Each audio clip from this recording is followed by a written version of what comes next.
Work or welfare? For nearly 60 years, America has wrestled with that question.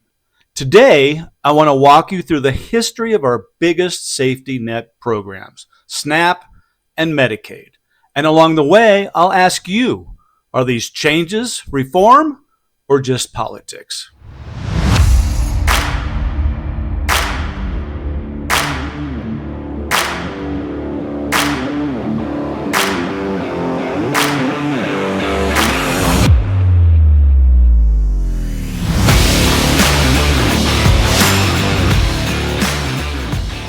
Okay, let's roll it back to the beginning. 1964, President Lyndon B. Johnson created the Food Stamp Act, which we now call the Supplemental Nutrition Assistance Program, or SNAP. So just 1 year later, 65, he signs the Social Security amendments that created Medicaid, food on the table and health care for the poor, two pillars of Johnson's Great Society. But let me ask you this, were these programs meant to be a temporary hand up or a permanent handout? Fast forward, 1996, President Bill Clinton signs welfare reform, the Personal Responsibility and Work Opportunity Reconciliation Act. This is the first time SNAP gets tied directly to work. If you're able-bodied with no dependents, you only get 3 months of food stamps in 3 years unless you're working, training, or volunteering at least 80 hours a month. That's 20 hours a week. Now you'll hear people say it was 30. That's true for cash welfare, temporary assistance for needy families, but not for SNAP. So I'll ask you again, was Clinton cruel for setting that line, or was he just setting a common sense expectation? Then came the Great Recession, 2009. Barack Obama signs the stimulus bill, the American Recovery and Reinvestment Act. That law suspends the SNAP time limit nationwide for over a year. In plain English, for a time, the 20-hour requirement was effectively zero. And at the same time, Obamacare expands Medicaid, but with no work rule attached. So do you think taking away those requirements helped people climb back on their feet faster or kept them dependent longer? Now jump ahead, 2020, COVID hits. Congress passes the Families First Coronavirus Response Act. And once again, the SNAP work rule is paused nationwide. Most states didn't restart it until 2021 or even later. Question again, should a crisis hit the pause button on personal responsibility, or is that exactly the moment when accountability matters most? Then we get to President Joe Biden, 2021. He cancels Medicaid work waivers that a few states had put in place under Trump. And in 2023, as part of his debt ceiling deal, SNAP rules get tweaked again.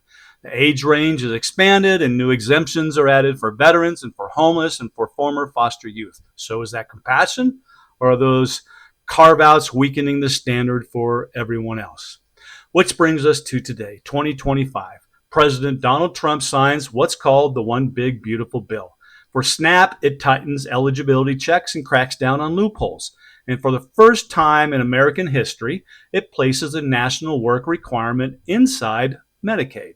Certain adults will have to work, train, or volunteer at least 80 hours a month starting in 2027, unless they fall under an exemption. So let me ask you directly, should health coverage for able-bodied adults come with a work expectation? Yes or no?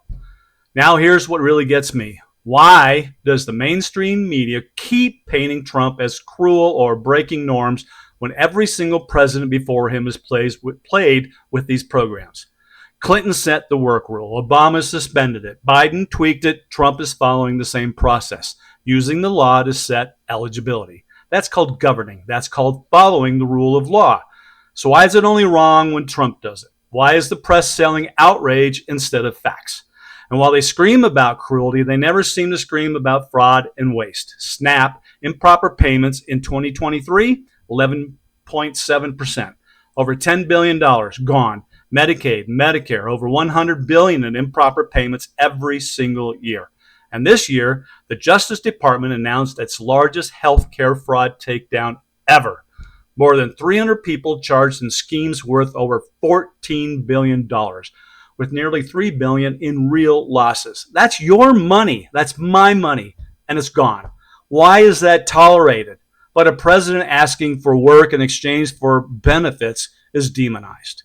That's why the new Department of Government Efficiency, or DOGE, was launched to track waste and hold agencies accountable.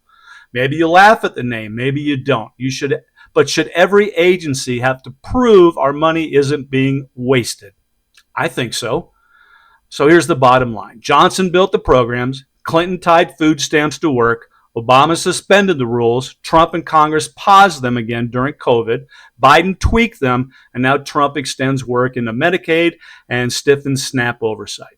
Every president has touched these programs. The difference is the media pretends it's only wrong when Trump does it. So what do you think? Should help go only to the truly needy? Should able-bodied adults be expected to work? And shouldn't we demand integrity for every single tax dollar that we send to Washington? Hey, if you're still here with me, make sure you hit the button, like, drop your thoughts in the comments, and subscribe for more straight talk you won't hear on the evening news.